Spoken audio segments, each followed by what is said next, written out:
ಬೆಂಗಳೂರು ಗ್ರಾಮಾಂತರ ಲೋಕಸಭಾ ಕ್ಷೇತ್ರದಲ್ಲಿ ಚುನಾವಣಾ ಕಣ ದಿನೇ ದಿನೇ ರಂಗೇರ್ತಿದೆ. ಇವತ್ತು ಡಿ.ಕೆ. ಸುರೇಶ್ ಅವರು ನಾಮಪತ್ರವನ್ನು ಸಲ್ಲಿಸುತ್ತಿದ್ದಾರೆ. ಇಲ್ಲಿ ಶಕ್ತಿ ಪ್ರದರ್ಶನ ಕೂಡ ಜೋರಾಗಿ ಆಗ್ತಾ ಇರುವಂತದ್ದು. ಈಗ ನಮ್ಮ ಜೊತೆಗೆ ಮಾತನಾಡೋದಕ್ಕೆ ಶಾಸಕರಾಗಿರುವಂತಹ ಎಚ್. ಬಾಲಕೃಷ್ಣ ಅವರು ಇದ್ದಾರೆ. ಅವರ ಹತ್ರ ಒಂದಷ್ಟು ವಿಚಾರಗಳನ್ನ ಮಾತಾಡುವಂತ ಒಂದು ಪ್ರಯತ್ನ ಮಾಡೋಣ. ಬಾಲಕೃಷ್ಣ ಅವರೇ, ನೇರವಾದಂತಹ ಒಂದು ಪ್ರಶ್ನೆ ಇರುವಂತದ್ದು, ಇಲ್ಲಿ ರಾಮನಗರ ಗ್ರಾಮಾಂತರ ಕ್ಷೇತ್ರಕ್ಕೆ ಎಷ್ಟು ಮಟ್ಟಿಗೆ ಕೊಡುಗೆ ಇದೆ, ಎಷ್ಟು ಮಟ್ಟಿಗೆ ಗೆಲ್ಲುವ ವಿಶ್ವಾಸ ಇದೆ?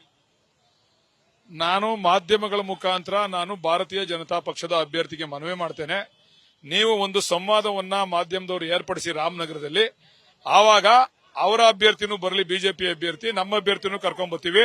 ಈ ಕ್ಷೇತ್ರದ ಪರಿಚಯ, ಈ ಕ್ಷೇತ್ರದ ಸಮಸ್ಯೆಗೆ ಪರಿಹಾರ, ಅದ್ರ ಬಗ್ಗೆ ಯಾರು ಮಾತಾಡ್ತಾರೆ, ಸಮರ್ಪಕವಾಗಿ ಉತ್ತರ ಯಾರು ಕೊಡ್ತಾರೆ, ಅವ್ರಿಗೆ ಜನ ಓಟ್ ಹಾಕ್ಲಿ. ಇಲ್ಲಿ ಪಾಂಡವರು ಕೌರವರು ಅನ್ನೋ ರೀತಿಯಲ್ಲಿ ಕೂಡ ಬಿಂಬಿತ ಆಗುವಂತ ಒಂದು ಪ್ರಯತ್ನಗಳು ಕೂಡ ನಡೀತದೆ. ಹಾಗಾದ್ರೆ ಇಲ್ಲಿ ಪಾಂಡವರು ಯಾರು, ಕೌರವರು ಯಾರು?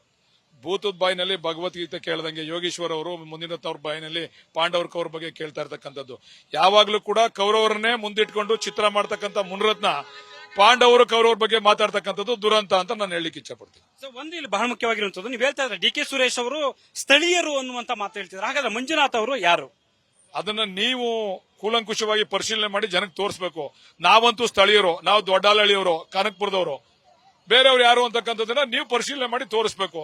ನಮ್ಮ ಸ್ವಾಭಿಮಾನದ ಮತವನ್ನ ನಮ್ಮಣ್ಣನ್ಗೆ, ನಮ್ಮ ತಮ್ಮನ್ಗೆ ಕೊಡಬೇಕು, ನಮ್ಮ ಮಗನಿಗೆ ಕೊಡಬೇಕು ಅಂತ ನಾವು ಮನವಿ ಮಾಡ್ತಾ ಇದೀವಿ. ಬಿಜೆಪಿ ಜೆಡಿಎಸ್ ಒಂದಾಗಿರೋದ್ರಿಂದ ಎಲ್ಲೋ ಒಂದ್ ಕಡೆ ಕಾಂಗ್ರೆಸ್ಗೆ ನಡುಕ ಶುರುವಾಗಿದೆಯಾ?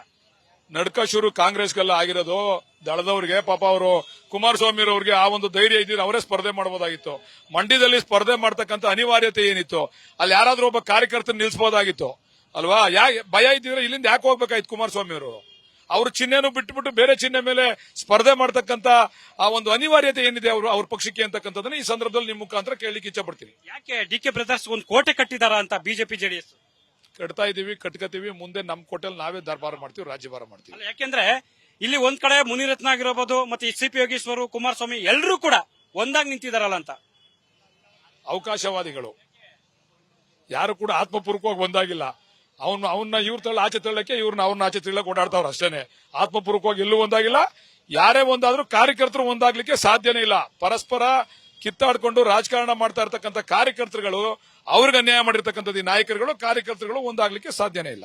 ಮಂಜುನಾಥ್ ಅವರು ಹೃದಯವಂತರು ಅನ್ನುವಂಥದ್ದು ಕೂಡ ಈಗ ಬಿಂಬಿತ ಆಗ್ತಾ ಇರುವಂತದ್ದು. ಕ್ಷೇತ್ರದಲ್ಲಿ ಅಷ್ಟು ಮಟ್ಟಿಗೆ ಅವ್ರಿಗೆ ಕುಮಾರಸ್ವಾಮಿ ಅವರು ಹೇಳ್ತಾ ಇರುವಂತದ್ದು, ಕಾದ್ ನೋಡಿ ಮುಂದಿನ ದಿನಗಳಲ್ಲಿ ಏನಾಗುತ್ತೆ, ಉಳಿಸ್ಕೊಳ್ಳಿ ಕ್ಷೇತ್ರ ಅನ್ನುವಂತ ಮಾತು. ಕುಮಾರಸ್ವಾಮಿ ಅವರು 120 ಗೆಲ್ತೀವಿ ಅಂತಂದ್ರು. MLA ಚುನಾವಣೆಯಲ್ಲಿ ಗೆದ್ರಾ ಹೇಳಿ? ಹಂಗೆ ಅವ್ರ ಮಾತು ಯಾವತ್ತೂ ಕೂಡ ನಿಜ ಆಗಿಲ್ಲ. ಅವರು ಸಮಯೋಚಿತವಾಗಿ ಸಮಯಕ್ಕೆ ಸಂದರ್ಭಕ್ಕೆ ತಕ್ಕಂತೆ ಮಾತಾಡ್ತಕ್ಕಂಥ ಪರಿಣಿತಿಯನ್ನ ಹೊಂದಿರತಕ್ಕಂಥವ್ರು. ಅಷ್ಟು ಬಿಟ್ರೆ ಜನಗಳನ್ನ ಮಾತಿನಿಂದ ಮರಳು ಮಾಡ್ಲಿಕ್ಕೆ ಅವರು ಪ್ರಯತ್ನ ಪಡ್ತಾ ಇದ್ದಾರೆ. ಆ ಒಂದು ಕೆಲಸ ಇಲ್ಲಿ ಸಿದ್ಧಿ ಆಗೋದಿಲ್ಲ ಅಂತಕ್ಕಂಥದ್ದನ್ನ ಹೇಳಲಿಕ್ಕೆ ಇಚ್ಛೆ ಪಡ್ತೀನಿ. ಕುಮಾರಸ್ವಾಮಿ ಅವರು ಮತ್ತೊಂದು ಪದೇ ಹೇಳ್ತಿರ್ತಾರೆ, ನಮ್ಗೆ ರಾಮನಗರ, ಚನ್ನಪಟ್ಟಣ ಇವೆಲ್ಲವೂ ಕೂಡ ಎರಡು ಕಣ್ಣು ಹೃದಯ ಇದ್ದಂಗೆ ಅನ್ನುವಂತ ಮಾತು ಹೇಳ್ತಿರ್ತಾರೆ. ಈಗ ಇದು ಬಿಟ್ಟಾಯ್ತು, ಕಣ್ಣು ಹೃದಯ ಎರಡು ಕಿತ್ತು ಕೈ ಕೊಟ್ಬಿಟ್ಟು ಹೋಯ್ತಾವ್ರಿಗೆ ಮಂಡ್ಯದ ಕಡೆಗೆ. ಮಂಡ್ಯ ಏನು ಅಂತ ಈಗ ದಯಮಾಡಿ ಇಂಥ ಮಾತುಗಳನ್ನ ಬಿಡಬೇಕು. ಅಭಿವೃದ್ಧಿಯ ಆಧಾರದ ಮೇಲೆ ಚರ್ಚೆ, ಅಭಿವೃದ್ಧಿ ಆಧಾರದ ಮೇಲೆ ಮತ ಕೇಳಬೇಕು.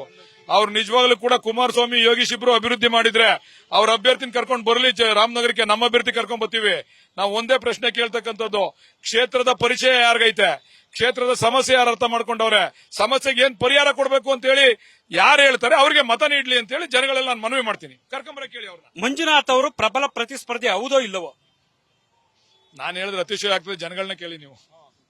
ಅಲ್ಲ, ಬಾಲಕೃಷ್ಣ ಅವರ ಅಭಿಪ್ರಾಯದಲ್ಲಿ ಇಲ್ಲಿ ಪ್ರಬಲ ಪ್ರತಿಸ್ಪರ್ಧಿ ಯಾರು ಹೋಗ್ಲಿ? ನೀವು ಮಾಧ್ಯಮದಲ್ಲಿ ಒಂದು ಚರ್ಚೆ ಆಗ್ತದೆ. ಆ ಚರ್ಚೆನಲ್ಲಿ ನಿಮ್ಮ ಮಾಧ್ಯಮದ ಆಂಕರ್ ಒಂದು ಮಾತನ್ನ ಕೇಳ್ತಾರೆ, ಇದು ಕ್ಷೇತ್ರ ಬಹಳ ದೊಡ್ಡ ಕ್ಷೇತ್ರ, ಇದು ಎಲ್ಲಿಂದ ಆನೇಕಲ್ನಿಂದ ಕುಣಗಲ್ವರೆಗೂ ಇದೆ, ನೀವು ಯಾವ ರೀತಿ ಓಡಾಡ್ತೀರಾ ಅಂತ ಅಂದ್ರೆ, ಎಲ್ಲಾರ ಉಂಟೆ ನಾನು ಓಡಾಡಕ್ ಆಯ್ತದ, ಬರೀ ಪಟ್ಟಣಗಳಿಗೆ ಮಾತ್ರ ಹೋಯ್ತೀನಿ ಅಂತಕ್ಕಂಥ ಮಾತನ್ನ ಹೇಳದಂತವರಿಂದ ಯಾವ ಅಭಿವೃದ್ಧಿಯನ್ನ ನಾವು ಗ್ರಾಮೀಣ ಭಾಗದಲ್ಲಿ ನಿರೀಕ್ಷೆ ಮಾಡಬಹುದು ಅಂತಕ್ಕಂಥದನ್ನ ನೀವೇ ಹೇಳ್ಬೇಕು. ಡಿ.ಕೆ. ಸುರೇಶ್ ಅವರ ಕೊಡುಗೆ ಎಷ್ಟು ಮಟ್ಟಿಗೆ ಇದೆ ಈ ಕ್ಷೇತ್ರದಲ್ಲಿ?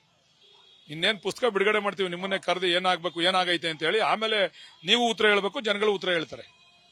ಇದಿಷ್ಟು ಕೂಡ ಬಾಲಕೃಷ್ಣ ಅವರ ಸ್ಪಷ್ಟವಾದ ಮಾತುಗಳು. ಕ್ಯಾಮ್ರಾ ಪರ್ಸನ್ ಮುರಳಿ ಜೊತೆ ಹರೀಶ್ ಕಾಕೊಳ್ಳಿ, ರಾಮನಗರ. ನ್ಯೂಸ್ ಫಸ್ಟ್, ನಿರ್ಭೀತಿಯಿಂದ ನಿಮ್ಮ ಪರವಾಗಿ.